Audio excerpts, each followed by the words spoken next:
Basic of civil cert YouTube channel में आपका स्वागत है। Basic of civil cert YouTube channel में आपका स्वागत है। आपसे काइंडली रिक्वेस्ट है कि चैनल को सब्सक्राइब करें और शेयर करें, ठीक है। और वीडियो को पूरा देखें, क्योंकि मैं वीडियो में केवल ऑप्शन ही बता नहीं रहा हूँ, ऑप्शन के साथ साथ जो है करेक्ट कॉन्सेप्ट जो उसके पीछे जो कॉन्सेप्ट है वो भी आपको प्रॉपर एक्सप्लेनेशन के साथ बता रहा हूँ, ठीक है। अब आगे बढ़ते हैं।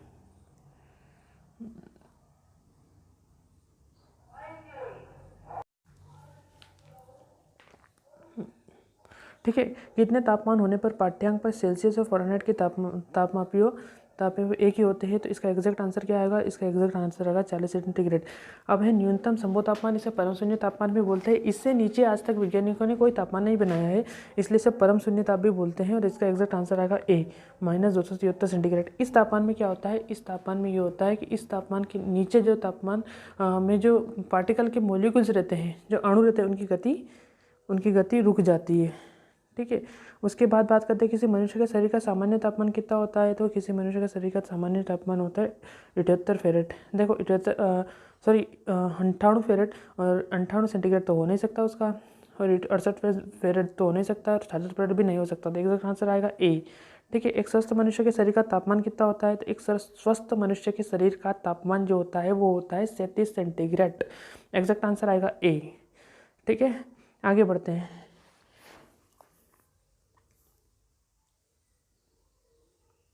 आगे की तरफ मैं मूव कर रहा हूँ कि ठंड के दिनों में लोहे के टुकड़े और लकड़ी के गुटके को प्रातःकाल छुए तो लोहे का टुकड़ा ज़्यादा ठंडा लगता है, क्यों? इसका कारण ये होता है कि लोहे का टुकड़ा जो होता है वो उष्मा का चालक उष्मा से होकर ट्रेवल कर जाती है, उष्मा का चालक होता है। लकड़ी का टुकड़ा जो उष्मा का कुचालक होता है।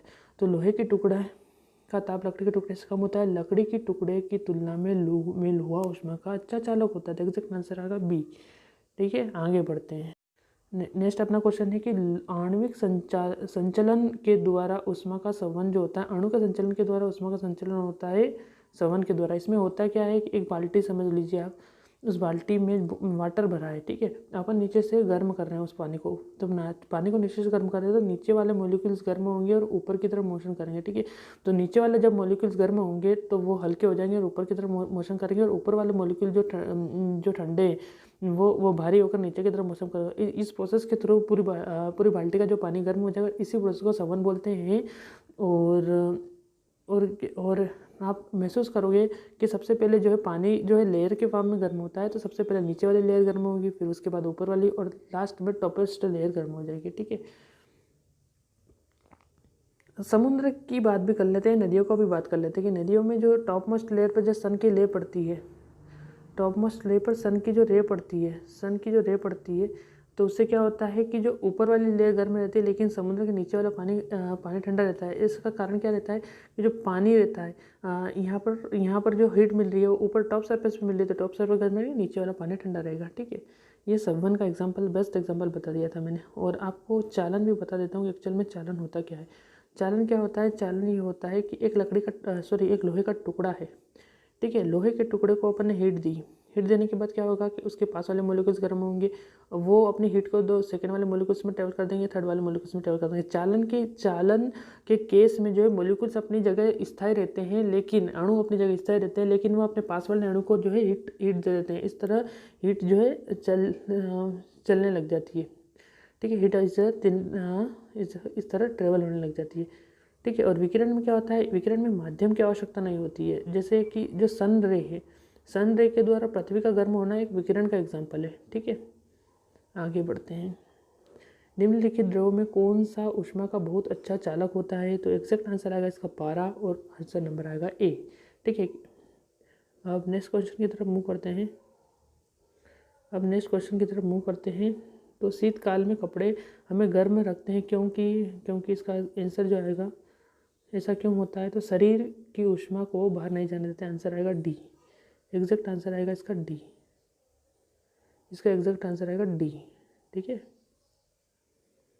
अब और आगे बढ़ते हैं अपन। ग्रीष्म काल में हमें सफ़ेद वस्त्र धारण करने की सलाह दी जाती है, क्योंकि देखो ग्रीष्म काल में जो सफ़ेद वस्त्र धारण की सलाह इसलिए की जाती है क्योंकि यह ऊष्मा को अवशोषित नहीं करते हैं, जबकि यह ऊष्मा को परावर्तित करते हैं या ऊष्मा को कम अवशोषित करते हैं, एक ही बात है।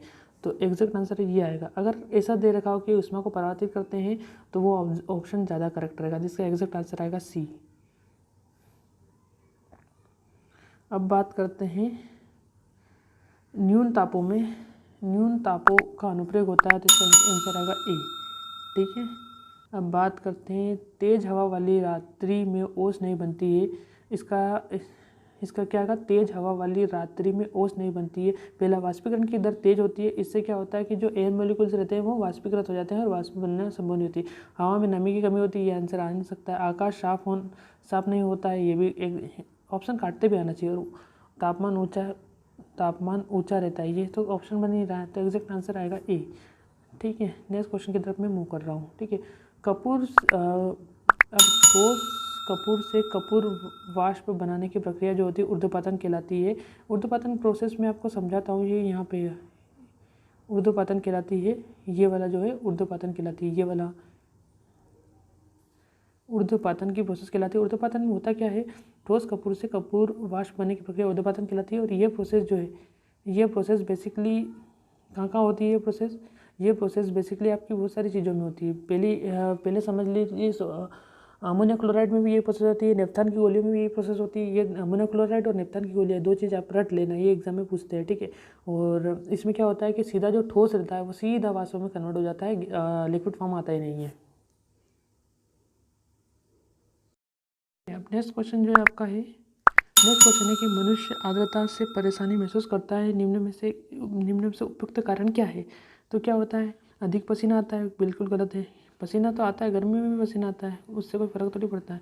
परेशानी वो महसूस कब करता है, सॉरी थोड़ा टेक्निकल इशू है, तो इसका है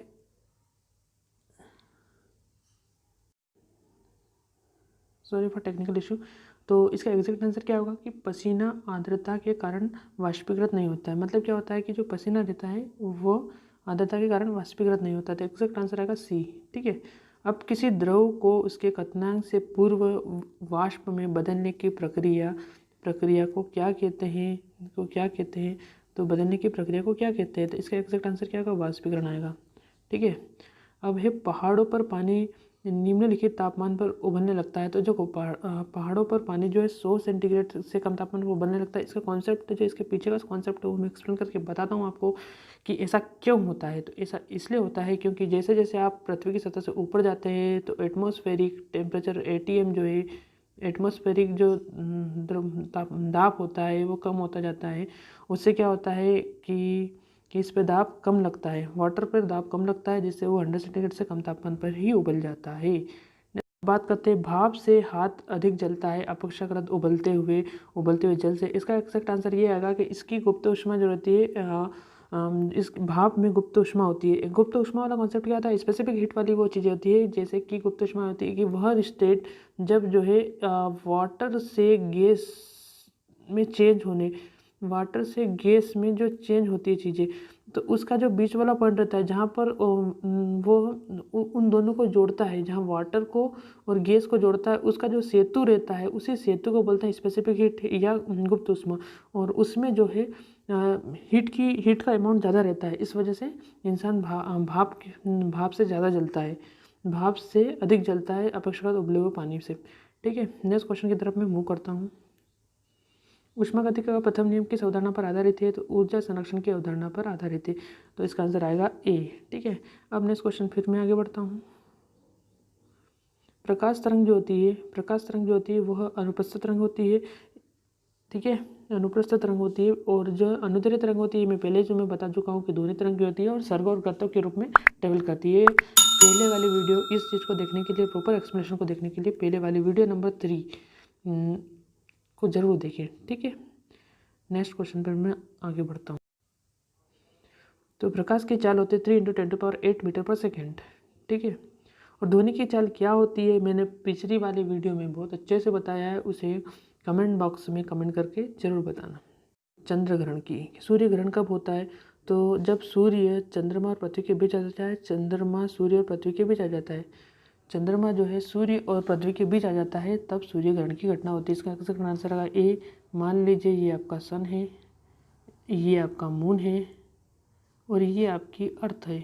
ठीक है, मतलब ये आपका सूर्य है, ये चंद्रमा है, पृथ्वी है। तो जब जब चंद्रमा सूर्य और पृथ्वी के बीच में आ जाता है तो क्या होता है, सूर्य ग्रहण हो जाता है। इससे क्या होता है, इससे ये होता है कि जो सूर्य की प्रकाश है, सूर्य जो चंद्र सॉरी इसका आंसर आएगा बी।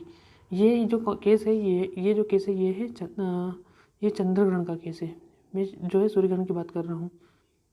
अच्छा, सूर्य ग्रहण नहीं, एग्जैक्ट सही केस है। एक्चुअल में क्या होता है कि आंसर ए आएगा। चंद्रमा जो सूर्य और पृथ्वी के बीच में आ जाता है उससे क्या होता है कि जो सूर्य का प्रकाश है, सूर्य का प्रकाश जो पृथ्वी पर नहीं पड़ता है, सूर्य का प्रकाश जो है पृथ्वी पर नहीं पड़ता है। ये आपका सन है, ये आपका मून है और ये आपका अर्थ है। तो होगा क्या, होगा ये कि जो सूर्य है, सूर्य का प्रकाश जो है, सन का जो प्रकाश है, सन जो है इसका प्रकाश सीधा पृथ्वी पर नहीं पड़ेगा और बीच में चंद्रमा आ जाएगा और पृथ्वी पर अंधेरा सा लगेगा। इसे बोलते हैं सूर्य ग्रहण। ठीक है, ठीक। नेक्स्ट क्वेश्चन की तरफ आप मूव करते हैं कि चंद्रग्रहण की घटना होती है, तो चंद्रग्रहण की घटना जो होती है वो होती है पूर्णिमा के दिन। चंद्रग्रहण की घटना जो होती है पूर्णिमा के दिन, सूर्य ग्रहण पूर्णिमा के दिन होती है। ठीक है, ठीक है। नेक्स्ट क्वेश्चन है उचित रीति से काटे गए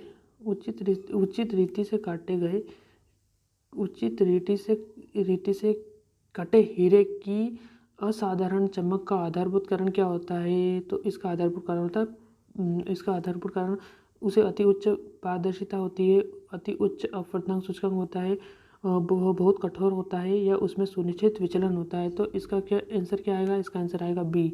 उसका अति उच्च सूचकांक होता है, अब बात करते हैं कि किस गुण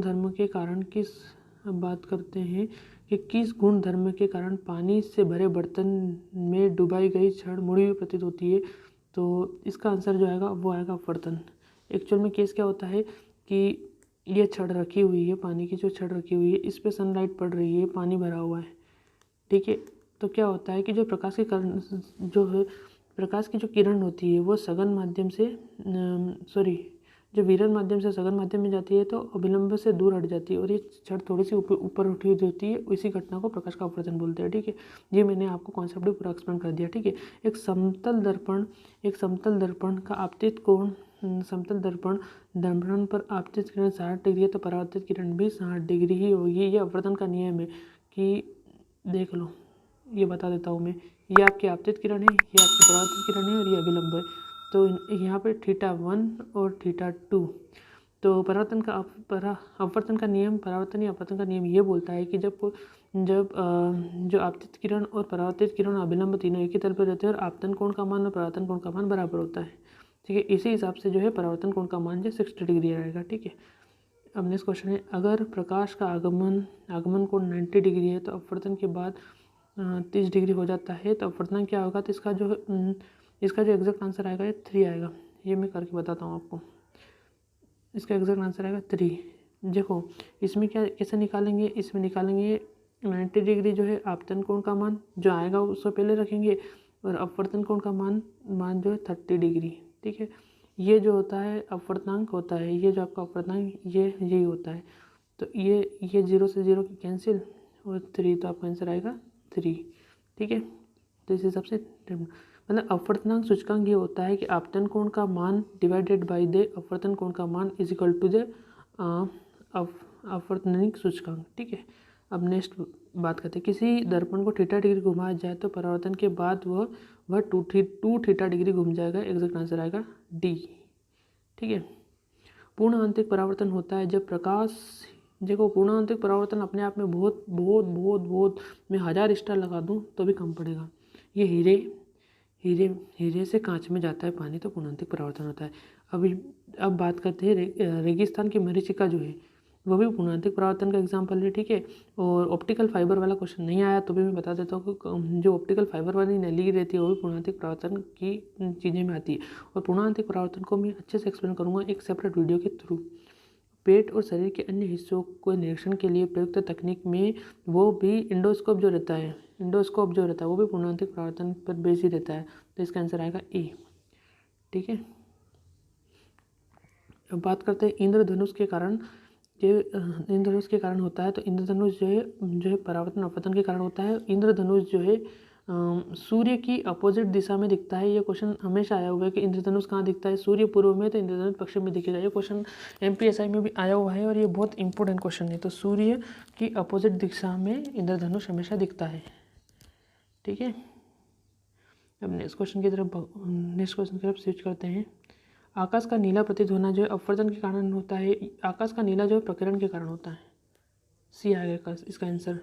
प्रकीर्णन क्या होता है, प्रकीर्णन की क्रिया मैं बता देता हूँ कि प्रकीर्णन की क्रिया क्या होता है कि सूर्य जो है, प्रकीर्णन की क्रिया को मैं एक्सप्लेन कर देता हूँ आपको। जो सूर्य है, ठीक है, ये सन है आपका, ठीक है, यहाँ से जो और ये वातावरण में जो वायुकण है, ठीक है, वायुकण है, जो सूर्य से जो किरणें निकलती है वो क्या होती है, वातावरण में उपस्थित वायुकण जो है, वायुकण से टकरा कर विक्षेपित हो जाती है और अपने मार्ग से विचलित हो जाती है।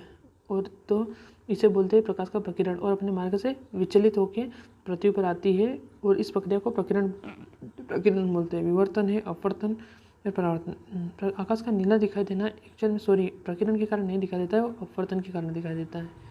ठीक है, अब बात करते हैं नेक्स्ट क्वेश्चन। वायुमंडल में प्रकाश के विसरण का कारण होता है। तो प्रकाश के विसरण का कारण जो होता है वो मैंने आपको बताया है, वो होता है धूल के कण। ये जो प्रकीर्णन का सिद्धांत पे बेस्ड होता है, जो धूल के कण रहते हैं वो क्या होते हैं कि वायुमंडल में आने वाली प्रकाश की किरणों को अपने मार्ग से विचलित कर देते हैं। इसे बोलते हैं धूल के कण के कारण ये चीज़ें होती है। वीडियो कैसी लगी ये प्लीज़ जो है कमेंट बॉक्स में लिख के बताइए। और thank you for watching this video. और चैनल को सब्सक्राइब कीजिए और जितना से जितना हो सके उस वीडियो को शेयर कीजिए। आपके व्हाट्सएप ग्रुप है, इंस्टाग्राम ग्रुप है, जिस ग्रुप में आप रिस्टेंड कर रहे हैं उस ग्रुप में शेयर कीजिए। Thank you for watching this video.